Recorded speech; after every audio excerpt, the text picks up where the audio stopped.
What's up, guys? Just a quick heads up that the music was blocked in this video due to copyright, so I have muted the audio. However, I have provided a link to the song in the description, so you can open a new tab and listen to the song alongside with my reaction. Or you can just join me on Patreon for unedited footage. But for now, enjoy the video, guys.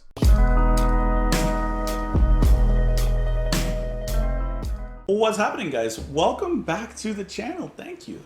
Appreciate you showing up. Appreciate you stopping by. Appreciate you coming on in. Let's go ahead and listen to some Tears for Fears. I know that it's been a long time. I already know. I know. But we're going to continue a long time ago. Our album listen, The Seeds of Love. We're going to continue on from where we had left off, and we're going to move on to Standing on the Corner of the Third World. Seeds of Love, released 1989. Now, I know Tears for Fears had recently released a new album. The Tipping Point, I believe is the name of it. I have not heard a thing from it. I know that a few of you have asked me to listen to it. I've saved it. I've literally kept it in like one of the little dusty compartments of my mind. I've kept it there for some rainy day. But for right now, we're going to continue where we left off on the Seeds of Love. Let's just go ahead and get onto it. Get onto it? Let's get into it. Do I want to get into it? I want to get onto it.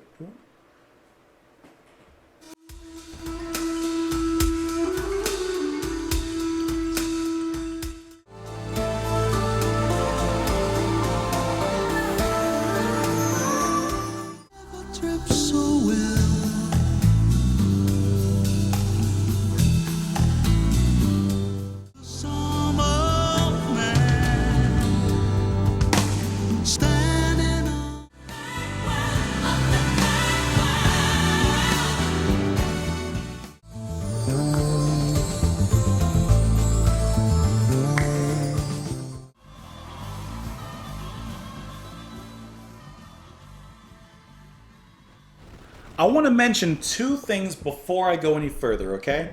First of all, if the only Tears for Fears that you've ever heard was Shout or Everyone Wants to Rule the World, I think you're doing yourself a disservice. I think you need to listen to this album, okay? Also, you guys may have seen my confused face during the reaction, okay? I was confused for one reason, okay? One reason, there's a sound in here that triggers so many feelings, memories, and like just, it triggers something inside me, okay? And I heard the sound and I said, what is that? Who is that? Because I know that. I know that sound and I know who plays it, right? So it was the trumpet. Okay, that trumpet is played in such a unique way that it can only be one person. And I couldn't remember his name off the top of my head. I knew he played with my number one, David Sylvian. I knew it, but I couldn't remember when or where or who it was. I was looking through the personnel list. I'm looking. There's the name I'm looking for. Mr. Jon Hassell. My God. I don't have a list of favorite trumpet players, but Jon Hassell, my God, has to be the top one probably. Oh, his tone is so unique. The way that he uses space, the way that he plays within the echoes of the sound and creates this gorgeous ambience in the track, which this track is just filled with atmosphere, with space, with ambience for everybody to play in. I mean, everybody. God, the bass player? That's Pino Palladino on here. The way that he kickstart that bass in the second half, and the bass is now used to almost solo, but more punch that rhythm into a certain lock, and the rest of the band and music just follows, is so brilliantly done. But Jon Hassell, that tone on the trumpet, it immediately calls to me.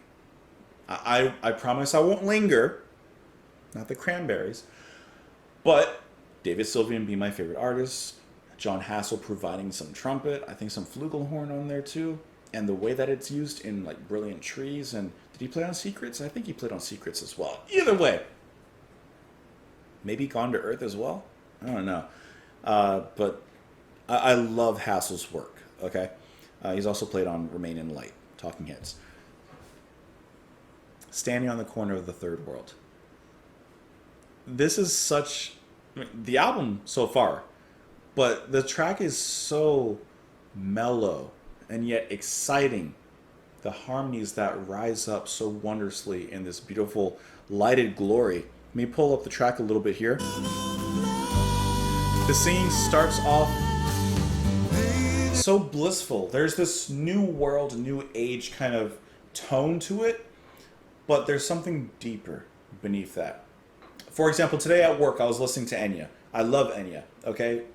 I love her. She's probably my introduction into like atmosphere and that kind of music and sound, of course, which would influence my later choices in listening. But Enya has a certain tone. New age music has a certain tone and a certain atmosphere about it, a certain air that it walks with. Tears for Fears in this track takes that atmosphere and they don't walk with it, they walk on top of it, they swim beneath it, they walk alongside it.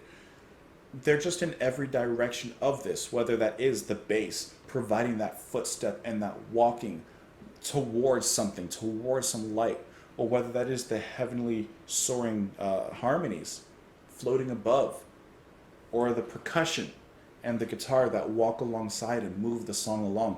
Everything just comes together so beautifully. And I believe I've mentioned it before, but even the album cover just so beautifully represents this new age, this romanticism, this artistic style and creativity that is unique, walking similar paths of other artists, but so unique unto Tears for Fears.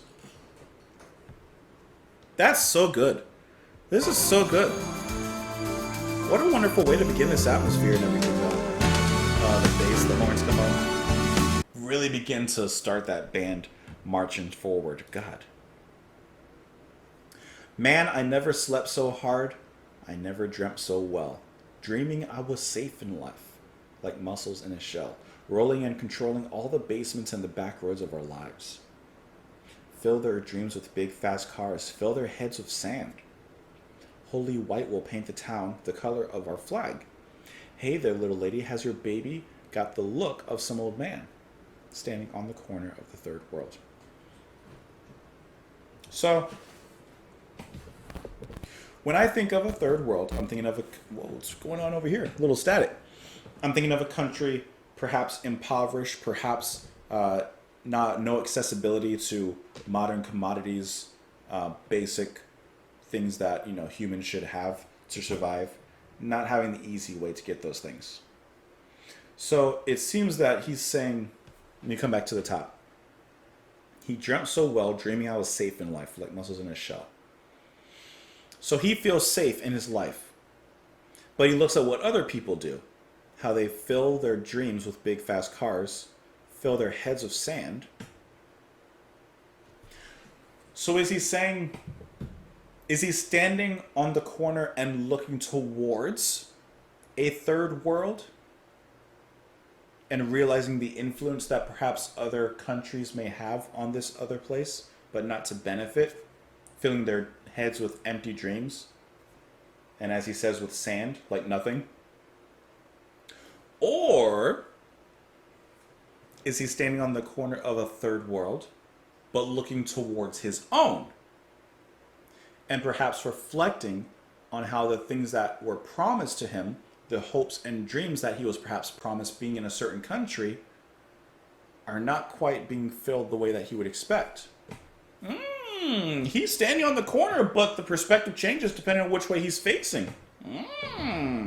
Hungry men will lose their minds. Ideas are not their food. You can't eat ideas. Notions fall on stony ground where passions are subdued. Color all the madness, for the madness is the thorn that's in our side. Standing on the corner of the third world. When are we going to learn? Who are we going to turn to? The promises they make, the call for attention. Compassion is the fashion. That's a good little line. Compassion is the fashion. Nothing but a fashion that comes in date and goes out of date. You wear it just to look a certain way, and then as soon as it's out of style, you take it off. Ooh, that's a great little four-word line. Free to earn, our pockets burn. We buy for love, die for love. Hold me, I'm crying. So in a way, I wonder, did Tears for Fears ever perform at WOMAD or like one of those festivals? Because this almost has a similar tone to Biko from Peter Gabriel. There's kind of this similar kind of worldview looking at, a situation somewhere far away, reflecting on different events. And the same way that, Biko had made Peter Gabriel feel personally, it seems that Orzabal is feeling the same way as he says, "Hold me, I'm crying."